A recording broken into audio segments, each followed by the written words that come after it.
Arroyo.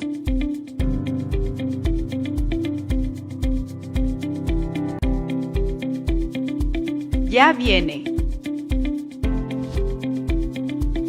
Ministerio Jesucristo, Rey y Señor, con el licenciado José Arroyo.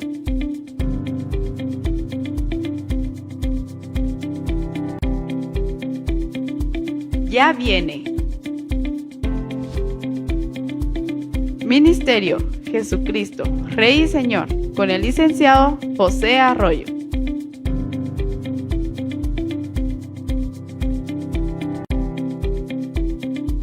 Ya viene. Ministerio Jesucristo, Rey y Señor, con el licenciado José Arroyo.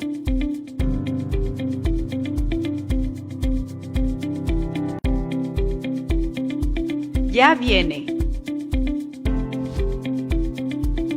Ministerio Jesucristo, Rey y Señor, con el licenciado José Arroyo.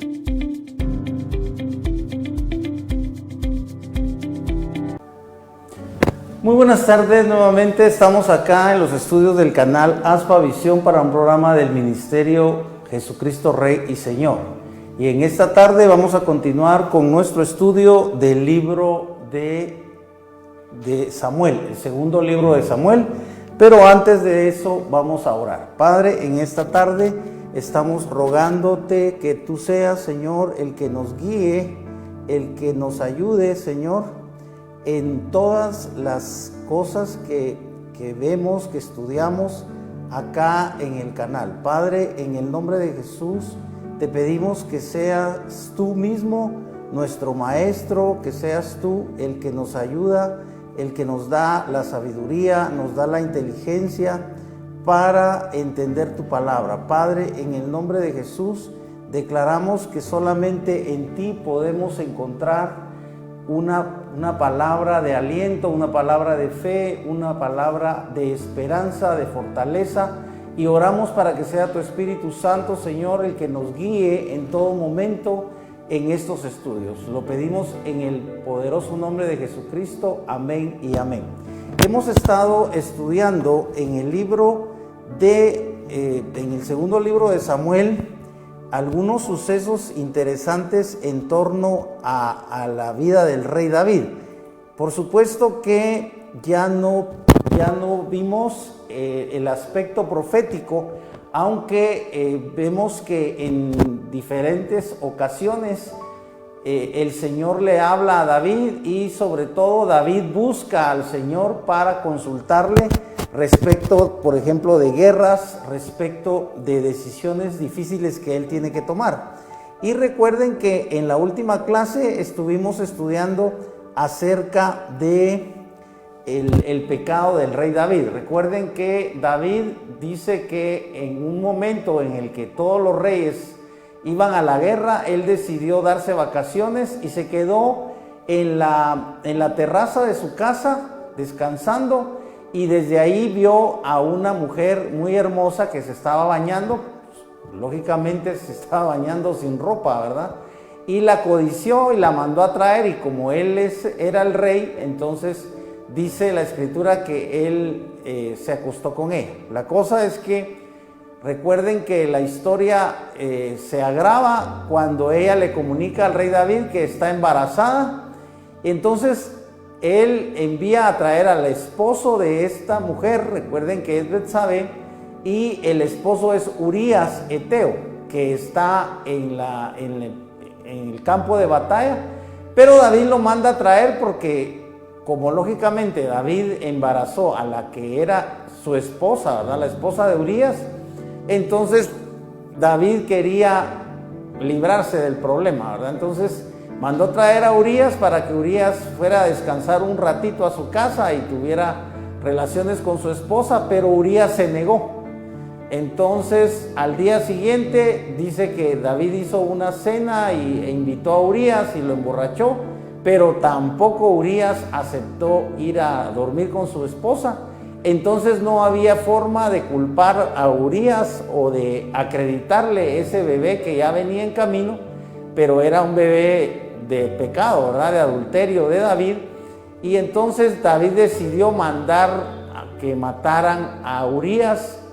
Le mandó una nota a Joab, que es el capitán del ejército, de los ejércitos de Israel, y en la nota decía que Urías debía ser puesto en la parte más peligrosa de la batalla, ¿verdad? En la parte de adelante, y que debían dejarlo solo para que lo mataran, ¿verdad? Y entonces Urías, sin querer, llevó su propia sentencia de muerte y se le entregó a Joab, y efectivamente lo pusieron adelante y lo mataron. Después de eso, recuerden ustedes que el profeta Natán va con David y le cuenta respecto del pecado que había cometido David. Esto está en el capítulo 12, verso del 1 al 15. Recuerden que allí, vamos a ver, allí es donde Natán le cuenta una historia al rey David, que aparentemente es una historia que no tiene nada que ver con el pecado de David, pero la historia es sencilla porque Natán le dice que había dos hombres, uno que era rico y que tenía muchas reses, tenía ovejas, pero había un hombre pobre que solo tenía una corderita y que la cuidaba mucho y que la tenía como que era su hija, le daba de comer y la tenía cerca, pero el hombre rico tuvo necesidad de prepararle alimentos a su invitado, y este hombre rico injustamente tomó, en lugar de agarrar de sus propios animales, dice la historia que le estaba contando Natán a David, que el hombre rico tomó la corderita del hombre pobre. Entonces dice que en ese momento de la historia, la ira del rey David se encendió y dijo que ese hombre era digno de muerte. Y efectivamente, en ese momento fue cuando el profeta Natán le dice a David: pues ese hombre eres tú, porque Dios te dio todas las mujeres de Saúl, y tú tienes suficientes mujeres, y sin embargo le quitaste la esposa a Urías, y además lo mandaste matar, lo mataste, dice la escritura, lo mataste con la espada de los amorreos, porque ellos estaban en guerra, lógicamente. Esto está por cuanto tú, dice el verso, vamos a ver, así dice Yahvé: he aquí yo hago levantar el mal contra ti desde tu propia casa, tomaré tus mujeres delante de tus ojos. Esta es la profecía que le está dando Natán a David por su pecado. Dice verso 9: ¿por qué has menospreciado la palabra de Yahvé, haciendo lo malo ante sus ojos? Has matado a espada a Urías Heteo, has tomado a su mujer por mujer tuya, y lo has asesinado con la espada de los amonitas. Si se dan cuenta, acá el pecado es sencillamente haber quebrantado el mandamiento, porque ya había un mandamiento que está lógicamente en el Decálogo, que dice: no codiciarás a la mujer de tu prójimo. Si quieren lo leemos, es un mandamiento de los más conocidos, pero ustedes saben que está en Éxodo 20, donde Dios le da al pueblo la ley. Dice hay el verso 15, perdón, el verso 13 del capítulo 20 dice: no matarás. Pero en el verso 17 dice: no codiciarás la casa de tu prójimo, no codiciarás la mujer de tu prójimo, ni su siervo, ni su criada, ni su buey, ni su asno, ni cosa alguna de tu prójimo. Aquí es donde está el mandamiento. Esa fue la palabra que David definitivamente ya conocía, porque recuerden ustedes que estamos en una época histórica en la que solo está el Pentateuco, pero ya hay una ley y David la conocía. Esta es la ley que Natán le reprocha a David, que David quebrantó. Dice: has menospreciado la palabra de Yahvé. O sea, que cada vez que nosotros escuchamos un mandamiento de Dios, pero no lo cumplimos, lo desechamos, estamos menospreciando la palabra de Dios. Y como recuerden ustedes que la palabra de Dios es Dios mismo, recuerden que la palabra dice en el Evangelio de Juan: el verbo estaba con Dios, pero dice el verbo era Dios.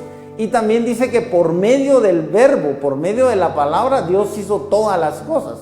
Así que cuando uno menosprecia la palabra de Dios, está menospreciando directamente a Dios, porque Él expresa, Él se manifiesta, Él se revela, por así decirlo, en su palabra. Y recuerden ustedes que, como estoy diciendo por lo del Evangelio de Juan, que Cristo es la palabra.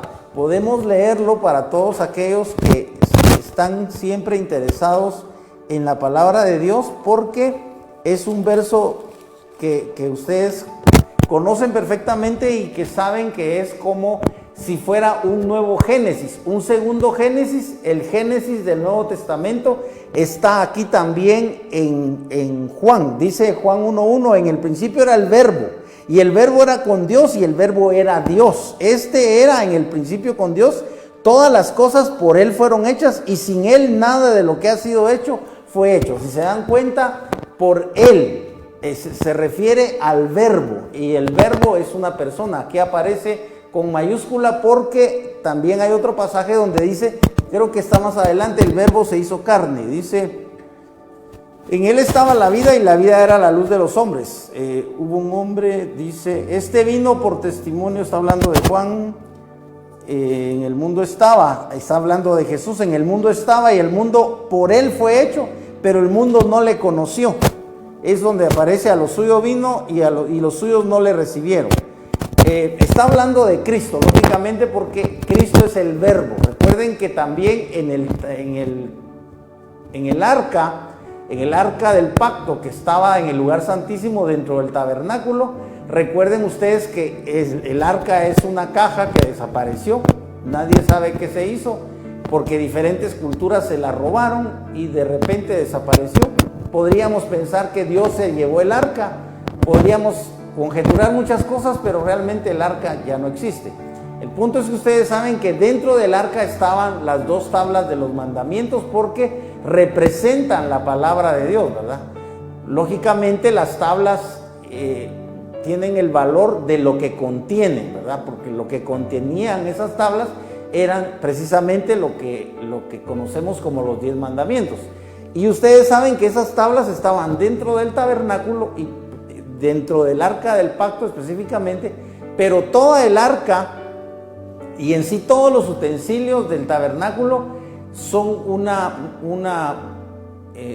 símbolo a la vez de Jesucristo mismo.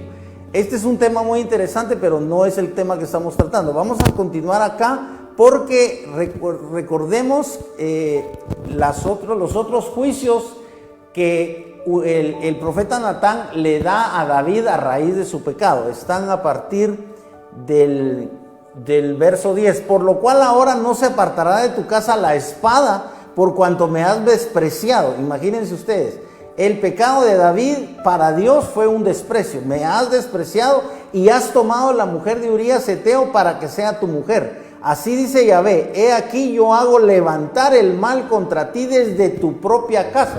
Y esto es muy importante porque Natán se lo está profetizando, y esta profecía se cumple cuando el hijo de David, Absalón, recuerden ustedes, lo vamos a ver más adelante, Absalón se levanta contra su propio padre y lo quiere matar, lo destrona, porque hay un momento en el que Absalón, vamos a estudiarlo, Absalón se proclama rey y provoca una rebelión, ¿verdad? Entonces le quitan prácticamente la autoridad o el puesto de rey a David, y Absalón lo toma, pero por supuesto que es solo temporalmente, porque al final Absalón es muerto, o sea, lo asesinan, ¿verdad?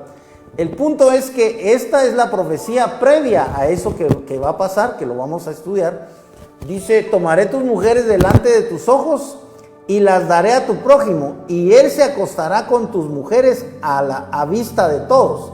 Cuando estudiemos lo de Absalón, nos vamos a dar cuenta que Absalón, como es un hijo malagradecido, es un mal hijo, Absalón, dice la escritura, que toma las concubinas de su padre y se acuesta con ellas, ¿verdad? O sea, este es el cumplimiento de la profecía, porque Absalón lo hace a la vista de todo el mundo. dice el verso 12, por cuanto tú has obrado en secreto, yo haré esto delante de todo Israel y a pleno día. David dijo a Natán, he pecado contra Yahvé. Y Natán dijo a David, también Yahvé ha hecho que tu pecado sea remitido, no morirás. O sea, le perdona la vida a David. Pero como con este asunto has blasfemado grandemente a Yahvé, imagínense, o sea, es tremendo que por la posición que David tenía, recuerden que David, dice la Escritura, que es un hombre conforme al corazón de Dios. Y aquí está llevando Natán el pecado de David, que es un pecado de codicia. Él codició a la mujer, es un pecado de adulterio porque tuvo relaciones con Betsabé, y es un pecado de asesinato porque manda matar, a través del mismo Urías lo manda matar a Urías. Y Urías efectivamente murió en la batalla, ¿verdad? Pero por culpa de David. Ya vimos que Dios le reprocha eso a través de Natán. Y ahora nos hace ver Natán que este asunto del pecado es como una blasfemia. Dice que has blasfemado, pero como con este asunto has blasfemado grandemente de Yahvé, el hijo que te ha nacido ciertamente morirá. Y aquí efectivamente se lo está diciendo Natán. Imagínense cuando Betsabé todavía está embarazada, pero este bebé nace y efectivamente lo dan a luz, pero solamente vive 7 días. Después de los 7 días muere, porque la palabra del profeta tiene esa característica. Por eso es que recuerden que en la época de Jesús ya los israelitas tenían claro que un profeta que profetizara algo, si no se cumplía lo que profetizara, ese profeta era falso profeta y debía morir. O sea, también a los profetas los apedreaban. El problema fue que Israel nunca aceptó a los profetas verdaderos como Isaías, Jeremías, Elías y todos los Eliseo, los profetas, Daniel, aunque Daniel estuvo, recuerden ustedes, en Babilonia. Pero los profetas casi nunca fueron obedecidos, ¿verdad? Y ustedes saben que Cristo dijo que no había profeta sin honra sino en su propia tierra. O sea, Cristo mismo no esperaba que lo reconocieran como profeta, aunque Cristo era profeta y es profeta, pero no, él sabía que no lo iban a reconocer como profeta. Dice, y Natán regresó a su casa.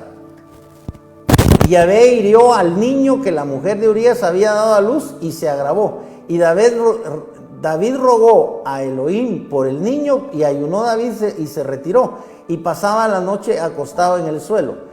Y bueno, aquí está la historia de cómo David se humilla, se arrepiente, pero se arrepiente como siempre. El arrepentimiento, ustedes saben que es después de que uno ha pecado.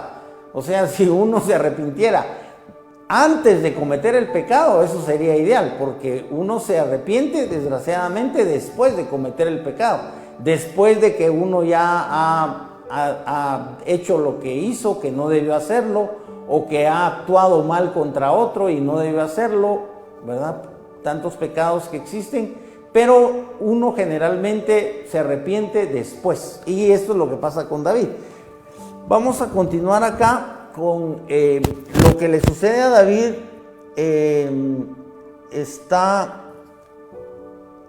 Bueno, después de este pecado ya hemos hablado también acerca de que David toma Rabá, la ciudad de Rabá. Vamos a ir directamente al principio del cumplimiento de la profecía de Natán, que está en el capítulo 13, verso del 1 al 14. Vamos a leer. Absalón, hijo de David, tenía una hermana muy hermosa llamada Tamar. Y aconteció después de esto que Amnón, hijo de David, se enamoró de ella. Entonces, Absalón era hijo de David y también Amnón, pero ambos eran hijos de David con diferente esposa. Entonces, eran hermanastros. Y también estaba en esta escena, vemos que está Tamar. Tamar era pura hermana de Absalón, pero era hermanastra de Amnón. O sea, ya me expliqué acerca de la relación que existía entre Amnón y Tamar. Y tan atormentado estaba Amnón a causa de su hermana Tamar, que se enfermó, pues ella era virgen y le parecía a Amnón que sería difícil hacerle cosa alguna. Desde aquí a la escritura está revelando que lo que quiere Amnón es un incesto, ¿verdad? Tener relaciones con su hermana. Aunque era su hermanastra, era su hermana y esto es incesto. Pero Amnón tenía un amigo cuyo nombre era Jonadab, hijo de Simea, hermano de David. O sea que el Simea es tío ¿verdad? Porque dice cuyo nombre era Jonadab, hijo de Simea. O sea, el hijo del tío, el primo, ¿verdad? El primo de Amnón era Jonadab y él fue el que le dio el consejo. Y Jonadab era un hombre muy astuto y le dijo: hijo de rey, o sea, hablando a Amnón, ¿verdad? Porque Amnón era hijo de David. Hijo de rey, ¿por qué de día en día vas enflaqueciendo así? ¿Acaso no me lo dirás? Amnón le respondió: amo a Tamar, hermana de mi hermano Absalón. Entonces Jonadab le dijo: acuéstate como que estás enfermo y cuando tu padre venga a verte le dirás: te ruego que venga, que hagas venir a mi hermana Tamar para que me dé de comer y prepare algo en mi presencia para que yo lo vea y ella misma me lo sirva. Amnón se acostó y fingió estar enfermo, y cuando el rey fue a verlo, Amnón dijo al rey: te ruego que venga mi hermana Tamar y me fría 2 tortas para que yo las coma de su mano. Si se dan cuenta, aquí Amnón está siguiendo al pie de la letra el mal consejo que le dio su primo. Si se dan cuenta, todo esto es como una trampa, ¿verdad? Dice: entonces David envió por Tamar a la casa diciéndole: ve ahora a casa de tu hermano Amnón y prepárale la comida. Fue pues Tamar a casa de su hermano Amnón, el cual estaba acostado, y tomando ella la masa, amasó e hizo tortas en su presencia y frió las tortas. Luego las sacó de la sartén delante de él, pero él rehusó comer. Amnón ordenó: salid todos de mi presencia. Cuando todos salieron de su presencia, Amnón dijo a Tamar: trae la comida a la alcoba y dame tú misma de comer. Y Tamar tomó las tortas y las llevó a su hermano Amnón a la alcoba, pero cuando ella se le acercó para que comiera, la sujetó y le dijo: ven, pues acuéstate conmigo, hermana mía. Pero ella le respondió: no, hermano mío, no me humilles, por eso que eso no se hace en Israel, no hagas infamia tal. El punto es que Amnón comete el pecado, se acuesta con ella y prácticamente es una violación, ¿verdad? Porque ella no quería eso. Sin embargo, él estaba en la pasión, estaba en el deseo de tener a su hermana, de tener relaciones con su hermana, su hermanastra, pero no debía, ni en la cultura de David, o sea, ni en la cultura israelita, ni en ninguna cultura el incesto está permitido, ¿verdad? Entonces, aquí ya comienza el cumplimiento de la profecía, porque la profecía era que no se iba a apartar la espada de la propia casa del rey David. Y esto es lo que pasa, porque después de esto viene la venganza de Absalón. Dice verso 15, verso 14: pero él no quiso escuchar su voz, y siendo más fuerte que ella, la forzó violentamente y se acostó con ella. Enseguida Amnón sintió un terrible aborrecimiento hacia ella, un aborrecimiento mayor que el amor que le había tenido, y le dijo a Amnón: levántate y vete. Entonces viola a su propia hermana, a su hermanastra, y después que es Tamar, él mismo la aborrece y la echa, ¿verdad? Entonces Tamar se ve obligada a irse con esa vergüenza. Llega y ella dice: llevaba una túnica de amplias mangas, pues las hijas del rey, que eran vírgenes, se vestían con tales túnicas, y su sirviente le echó fuera y cerró la puerta tras ella. Entonces Tamar echó ceniza sobre su cabeza, rasgó la túnica de amplias mangas que llevaba puesta y se fue gritando con las manos sobre la cabeza. Su hermano Absalón le preguntó: ¿ha estado contigo tu hermano Amnón? Calla ahora, hermana mía, pues es tu hermano. No se angustie tu corazón por este asunto. Y Tamar quedó desconsolada en casa de su hermano Absalón. Entonces aquí Absalón ya automáticamente se da cuenta de que su hermanastro Amnón ha violado a su hermana Tamar, y es aquí donde él decide que la va a vengar, porque este problema no termina aquí. Recuerden ustedes que los pecados siempre tienen repercusiones, y en esto vamos a ver cuál es la repercusión. Entonces, en el verso 23, Absalón toma venganza de Amnón. Vamos a ver, dice, y aconteció, el verso 22, y Absalón no habló con Amnón ni mal ni bien, pero Absalón aborreció a Amnón porque había ultrajado a su hermana Tamar. Y aconteció que a los 2 años, imagínense, pasaron 2 años, a los 2 años cumplidos, Absalón hacía el esquileo en Baal Azor, que está junto a Efraín, y Absalón invitó a todos los hijos del rey. Y Absalón fue al rey y dijo, he aquí que tu siervo hace el esquileo. Se estaban esquilando a las ovejas, ¿verdad? Te ruego que venga el rey y sus siervos con tu siervo. Pero el rey dijo a Absalón, no, hijo mío, no iremos todos para que no te sea pesado esta carga, dice, y aunque le insistió, él no quiso ir, pero lo bendijo. Ahora vean ustedes cómo Absalón logra que vaya Amnón. Dice, entonces Absalón dijo, si no, te ruego que venga con nosotros mi hermano Amnón. Y el rey le dijo, ¿por qué ha de ir contigo? Y como Absalón le insistía, dejó ir con él a Amnón y a todos los hijos del rey. Y Absalón ordenó a sus siervos diciendo, observad cuando el corazón de Amnón esté alegre por causa del vino y yo os diga, herid a Amnón, entonces lo mataréis, no temáis. ¿Acaso no os lo ordeno yo? Esforzaos y sed hijos de valor. Si se dan cuenta, aquí Absalón decide matar a su hermanastro porque Amnón viola a Tamar. Y esto definitivamente que no lo iba a perdonar Absalón, y de hecho no lo perdona. Entonces estaban en una fiesta organizada por Absalón, y los siervos de Absalón, verso 29, hicieron a Amnón como Absalón había ordenado, y todos los hijos del rey se levantaron y montando cada uno en su mulo, huyeron. Y sucedió cuando estaban en camino que llegó a David un rumor que decía, Absalón ha matado a todos los hijos del rey, sin quedar ninguno de ellos. Entonces el rey se levantó, rasgó sus vestidos y se echó en tierra, y todos sus criados se pusieron en derredor con sus vestidos rasgados. Si se dan cuenta, realmente el mensaje no fue el correcto, porque el mensaje era que todos los hijos del rey habían muerto, y no era cierto. Solo Amnón había muerto, había sido asesinado por la orden directa de Absalón, el hijo de David, otro hijo de David, directamente porque él sí era hermano de padre y madre de Tamar. Ahora, a raíz de este asesinato, Absalón se ve obligado a huir, y huye durante 3 años. Vamos al verso 37. Vamos a ver, dice en el 37,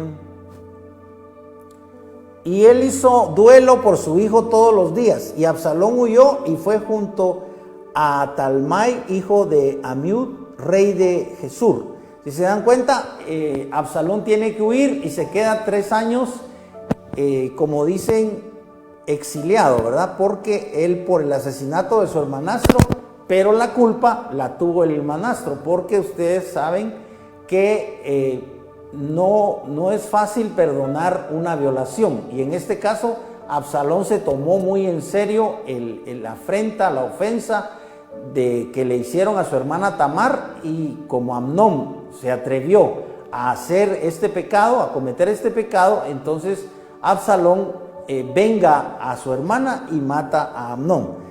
Pero Absalón lógicamente tiene que huir, entonces se queda por 3 años ahí. Ahora en el 14:21 vamos a ver que pasa el tiempo y David acepta que Absalón regrese.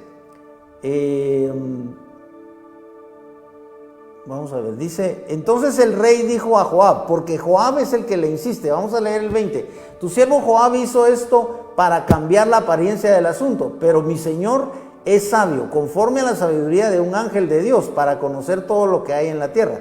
Entonces el rey dijo a Joab, he aquí ahora yo hago este asunto, ve y trae al joven Absalón. O sea, habían pasado 3 años, Absalón había estado insistiéndole a Joab que abogara por él. Eso está un poco antes. El punto es que Joab aboga por Absalón, y al fin David accede a que regrese Absalón, pero no lo visita, solo permite que regrese y no lo visita. Vamos a ver acá, estábamos en el 21. solo que el capítulo 14, vamos a ver, dice...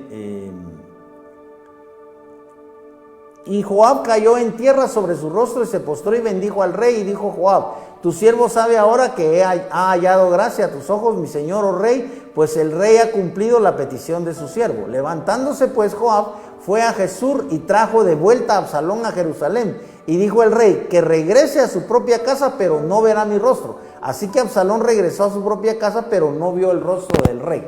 Si se dan cuenta, Absalón es un asesino, y aunque él directamente no mató a Amnón, él fue el que ordenó el asesinato de su hermanastro por las razones que ya vimos. Ahora que David permitió que Absalón regrese, llega un momento en el que Absalón se va a rebelar contra su padre David, pero antes de eso, Absalón convence a David de que le permita verlo, porque si se dan cuenta, David acepta por la intervención o la mediación de Joab, acepta que Absalón regrese, pero le dice explícitamente a Joab: está bien que regrese, pero que se vaya a su casa. Él no quiere verlo porque está tratando con un asesino, ¿verdad? Sin embargo, es su propio hijo, y no cabe duda que lo ama, porque a pesar de que el propio Absalón, vamos a ver acá que organiza la sedición, ¿verdad? Organiza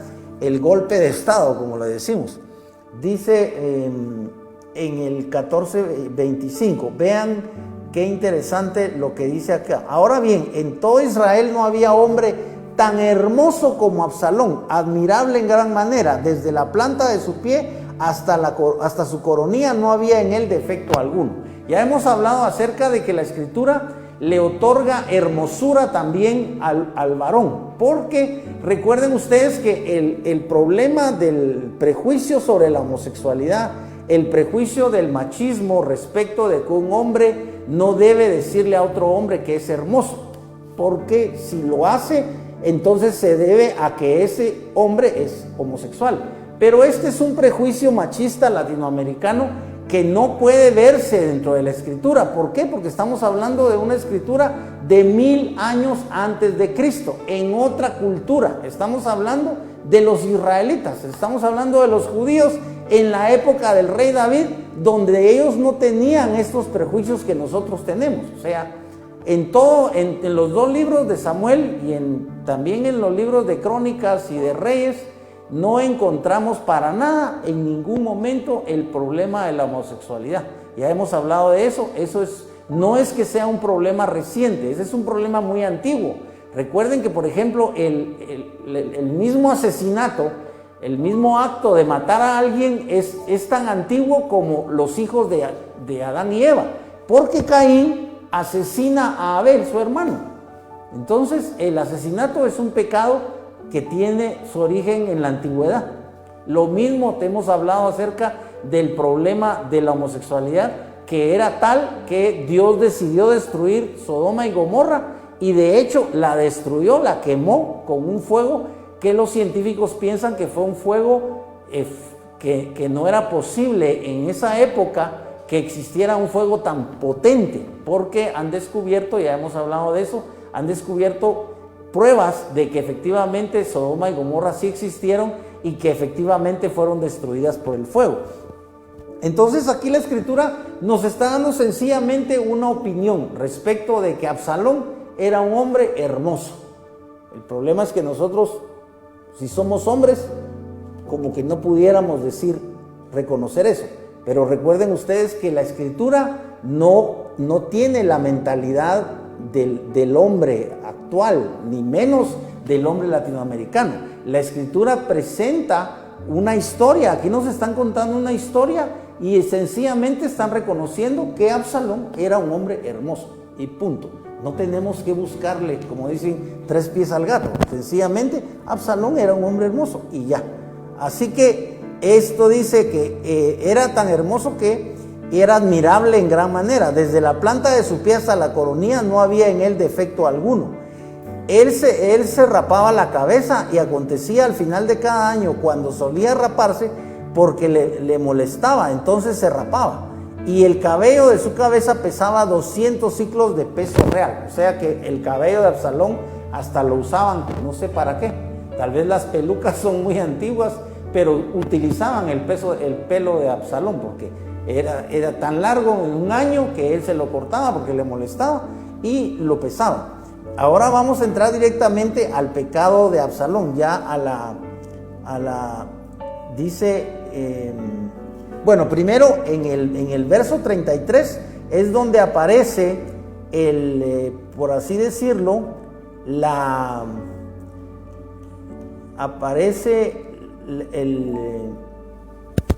nos dice, mejor dicho, la escritura que al fin David admite que Absalón lo vea. Dice, entonces Joab fue al rey y le informó, luego llamó a Absalón, quien fue al rey y se postró en tierra sobre su rostro delante del rey, y el rey besó a Absalón. Este es el momento, por así decirlo, de la reconciliación, digamos, entre comillas, porque realmente Absalón no se había arrepentido. Él mató a su hermano Amnón porque violó a su hermana Tamar y él lo mató.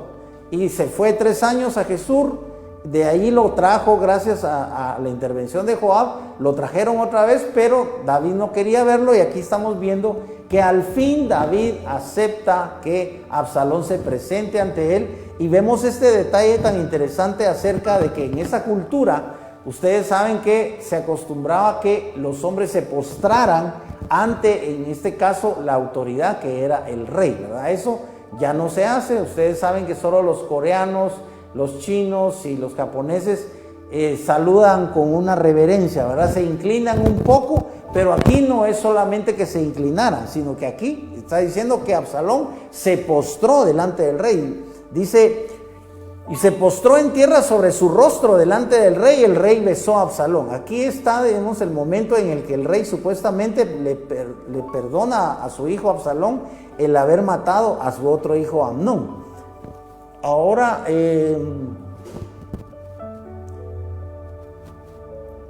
vamos a ver, ahora en el 16:2 hay una traición acá de Siba, de Mefiboset, y está en el 16. Vamos a ver 16. 16, sí. Solo que me interesaba, sí, es que tendremos que buscar la parte donde Absalón se rebela contra. Y ocurrió que cuando David llegó a la cumbre, sí, aquí ya está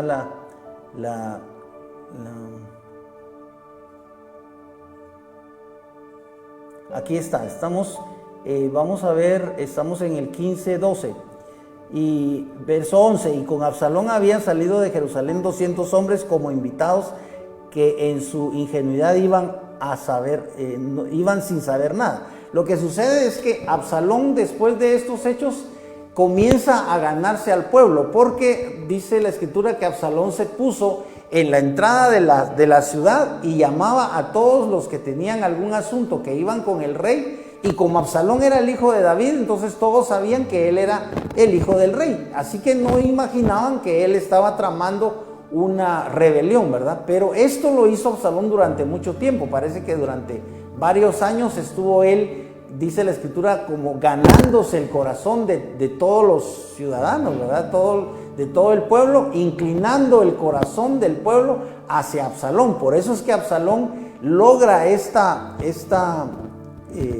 rebelión, ¿verdad?, contra su padre.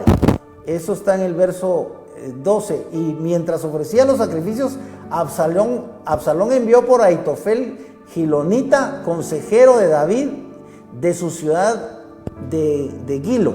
Y la conspiración llegó a ser fuerte, pues el pueblo iba aumentando a favor de Absalón. Entonces un mensajero fue a David diciendo: los corazones de los hombres de Israel se van tras Absalón. Si se dan cuenta, aquí se está efectuando la rebelión, ¿verdad?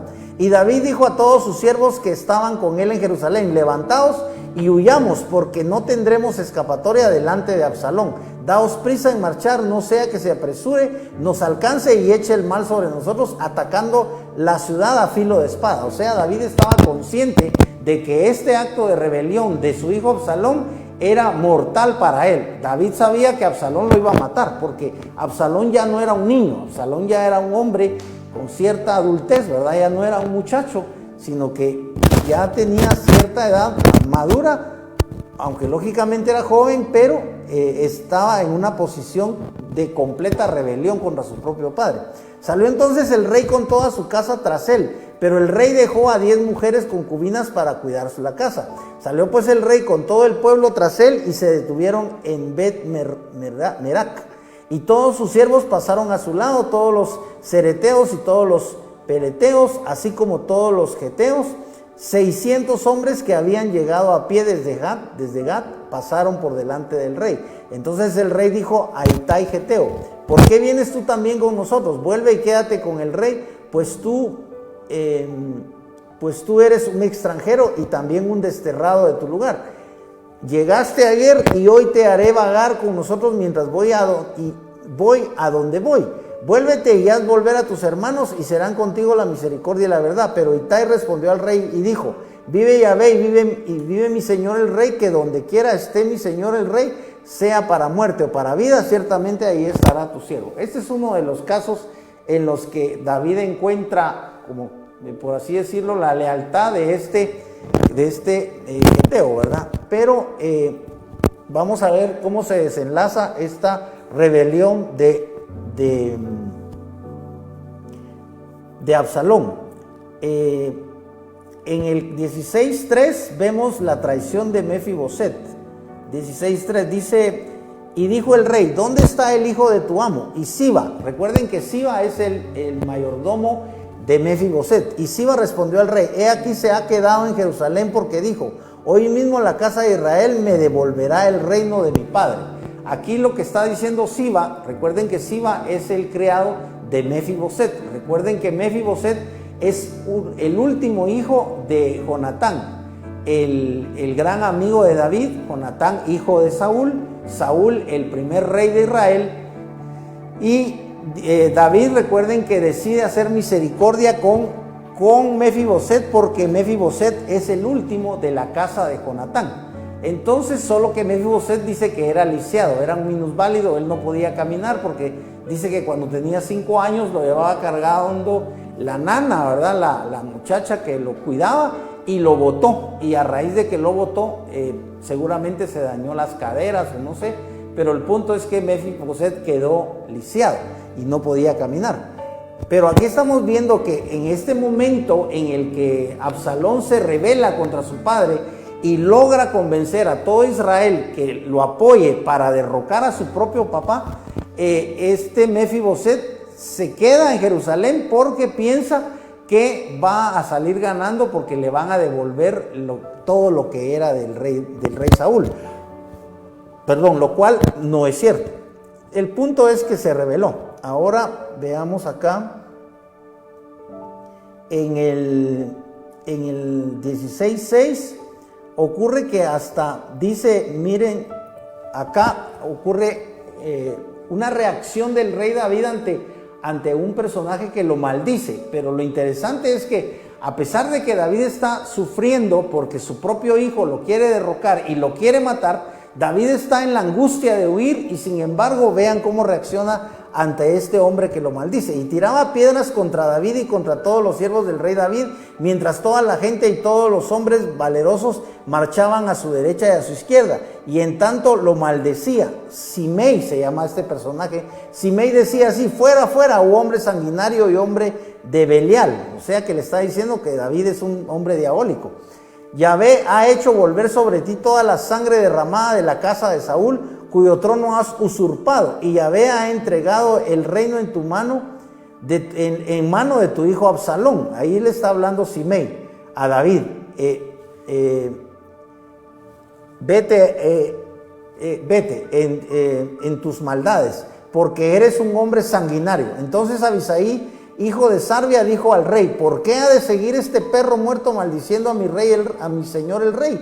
Con tu venia me adelantaré y le quitaré la cabeza. O sea, Abisaí quiere matarlo, quiere matar a Simei. Pero el rey respondió: ¿qué tengo yo que ver con vosotros, hijos de Sarvia? Dejad que siga maldiciendo, pues si Yahvé le ha dicho, maldice a David, ¿quién le dirá por qué haces esto? O sea, David como que si viera incluso detrás de la maldición de Simei, porque Simei lo está maldiciendo, es increíble que David detrás de eso pueda ver como que si Dios está también detrás de eso, porque está declarando, dice, dejad que siga maldiciendo, pues si Dios le ha dicho maldice a David, ¿quién le dirá por qué haces esto? O sea, según David, Simei lo estaba maldiciendo porque Dios mismo se lo estaba pidiendo, pero realmente no es así. Simei estaba maldiciendo a David porque lógicamente Simei odiaba a David, y en este momento en el que David se ve en la necesidad de huir porque va a ser derrocado, o está siendo derrocado por su propio hijo, Simei expresa todo ese odio y todo ese rencor que tenía contra David. Ahora vamos a ver cómo termina esta rebelión. Absalón entra en Jerusalén, en el verso 15 del capítulo 16. Vean cómo Absalón aquí ha logrado prácticamente hacerse del poder, porque en el verso 15 entra a Jerusalén. Y Absalón con toda su gente, los hombres de Israel, habían entrado en Jerusalén, y Ahitofel con él. Y sucedió que cuando Husai Arquita, el amigo de David, llegó ante Absalón, Husai dijo a Absalón, viva el rey, viva el rey. O sea, este personaje también, que se llama Husai, era amigo de David, y sin embargo cuando Absalón es coronado rey, este supuesto amigo de David le dice a Absalón, viva el rey, viva el rey. O sea, pero Absalón respondió a Husai, este es tu afecto para tu amigo, ¿por qué no acompañaste a tu amigo? O sea, el propio Absalón le está reprochando a Husai que por qué, si David era su amigo, ¿por qué no lo acompañó? Ya que David estaba huyendo, si era su amigo tenía que tomar partido por David, no que Husai está tomando partido por el que ahora es el rey, que es Absalón, ¿verdad? Lo cual el mismo Absalón le hace ver que está mal, ¿verdad? Es una actitud hipócrita, es una traición, ¿verdad? Ahora vean cómo Husai aconseja a Absalón. Dice, antes de eso vamos al 17:1 para ver acá qué le aconseja Ahitofel. Dice, entonces Ahitofel dijo a Absalón, aquí está Absalón, prácticamente Absalón es el rey ahora porque ya ha destronado a David. Entonces Ahitofel dijo a Absalón, permíteme ahora que escoja 12,000 hombres y me levantaré para perseguir a David esta misma noche, y caeré sobre él cuando esté cansado y débil de manos, y lo atemorizaré, de modo que huirá toda la gente que lo acompaña, y mataré solamente al rey.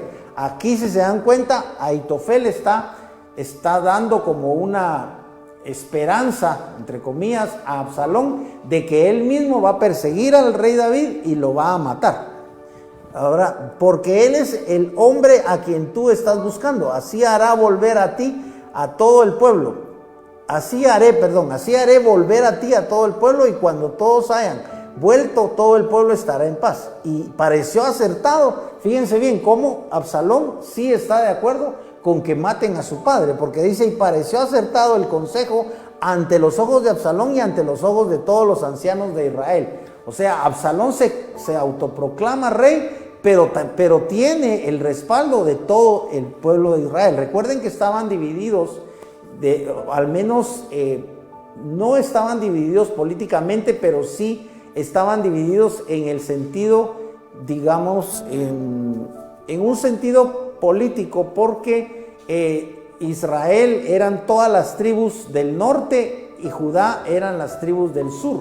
Y recuerden que David tenía el apoyo de las tribus del sur, y en este caso Absalón tenía el apoyo de las tribus del norte, que es Israel, ¿verdad? Las mismas tribus que fueron de Saúl. Y también recuerden que fueron las tribus de Is-Boset, el hijo de Saúl, que reinó durante 2 años. Recuerden ustedes que a través del trabajo, por así decirlo, de Abner, Is-Boset gobierna 2 años Israel, pero eso antes de que nombraran definitivamente rey a David. Ahora estamos aquí casi al final de nuestro tiempo, pero estamos llegando al desenlace de qué es lo que va a pasar con Absalón.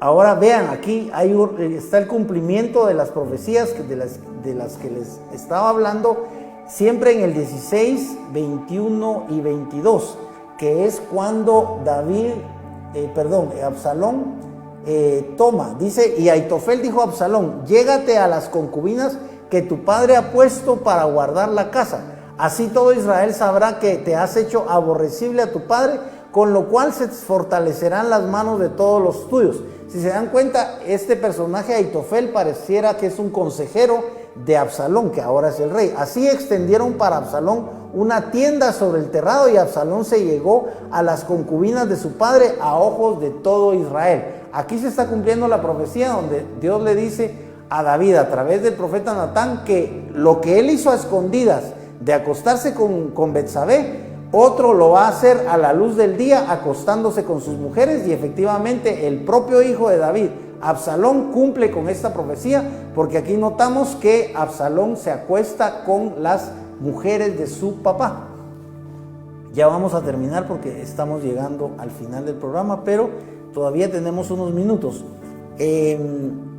Ahora, después, en el 17:11, este otro personaje, Husai, aconseja a Absalón. Vamos a ver cuál es el consejo de Husai. Dice en el 11: por lo cual yo aconsejo que diligentemente sea reunido en derredor tuyo todo Israel. Aquí le está aconsejando Husai a Absalón. Desde Dan hasta Beerseba, en gran número como la arena que hay en el mar, y que tú en persona marches en medio de ellos. O sea, este consejo es para llevar el ejército contra David, pero que este ejército lo comande Absalón. Vamos a ver desde el 9, dice: he aquí que ahora mismo estará escondido en algún hoyo o en algún otro lugar. Están hablando de que David está escondido. Y cuando al comienzo caigan algunos de los tuyos, cualquiera que lo oiga dirá: se hace estrago entre la gente que sigue a Absalón. Y aún aquel que es valeroso y cuyo espíritu sea como el corazón del león, desfallecerá completamente, porque todo Israel sabe que tu padre es un hombre aguerrido y que los que están con él son valerosos. Aquí les está como exponiendo a Absalón el riesgo de enfrentar a David. Pero vean el consejo: por lo cual yo aconsejo que diligentemente sea reunido en derredor tuyo todo Israel. O sea, Aitofel le está aconsejando a Absalón que enfrente a su papá, pero que lo enfrente con todo Israel, no solamente con un poco ejército, sino con todo lo que tenga Israel. Dice que se reúna en derredor de Absalón todo Israel, desde Dan hasta Beerseba, en gran número como la arena que hay en el mar, y que tú en persona marches en medio de ellos. De esta suerte iremos contra él en algún lugar, donde quiera que se halle, y caeremos sobre él como el rocío que cae sobre la tierra, y no sobrevivirá nadie, ni él ni ninguno de todos los hombres que están con él. Este es el consejo de Aitofel. Ahora, el consejo de Husai. Ahora, David escapa de Absalón. Esto está en el 21 y 22. Ya vamos a terminar este tiempo.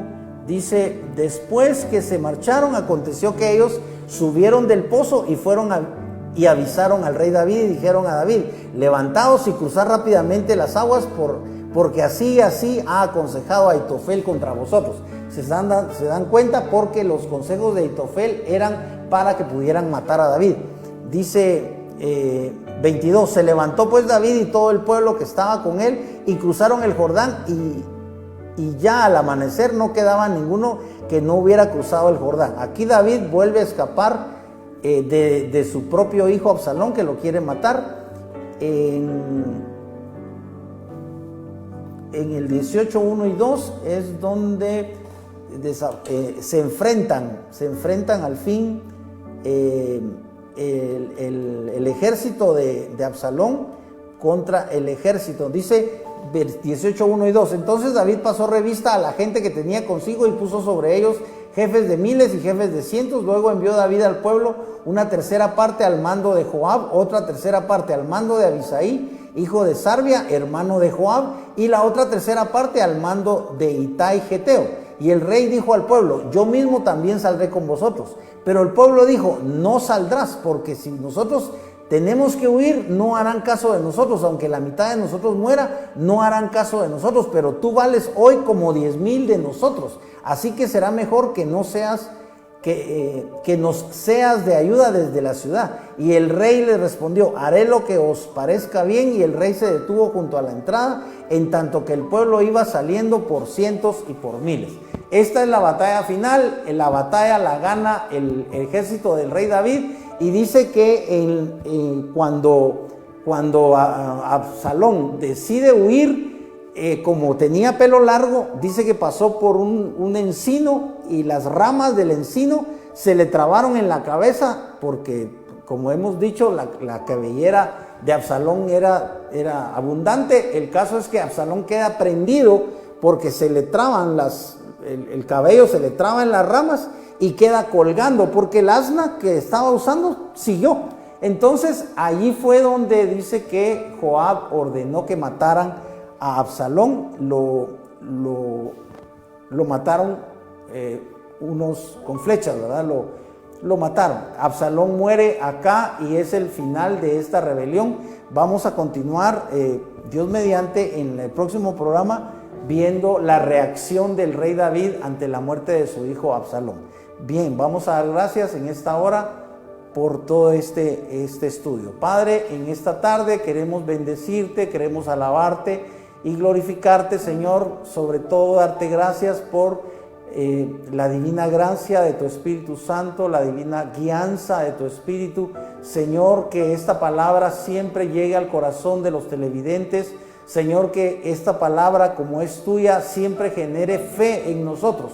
Padre, en el nombre de Jesús oramos para que el mensaje de salvación en Cristo Jesús llegue a los corazones de los televidentes, y ellos puedan abrir su corazón esta tarde a Jesucristo. Padre, en el nombre de Jesús oramos para que sea tu palabra, para que sea tu Espíritu Santo divino el que convenza a todos los televidentes de la necesidad tan grande y tan importante de abrir su corazón a ti y a Jesucristo tu Hijo. Padre, en el nombre de Jesús oramos para que esta palabra pueda llegar a los corazones de todos los televidentes, Señor, sean hermanos o no, sean ya hijos tuyos o no, para que esta palabra les convenza de que tú eres el verdadero Dios y que tú eres el Cristo, el ungido, que vino a esta tierra hace 2000 años y murió por todos nosotros. Padre, te damos infinitas gracias por la presencia divina de tu Espíritu Santo allí en el hogar de mis hermanos,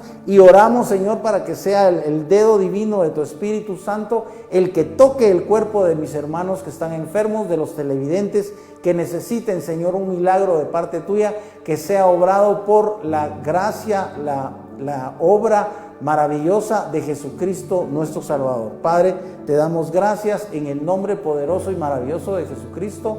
Amén y amén.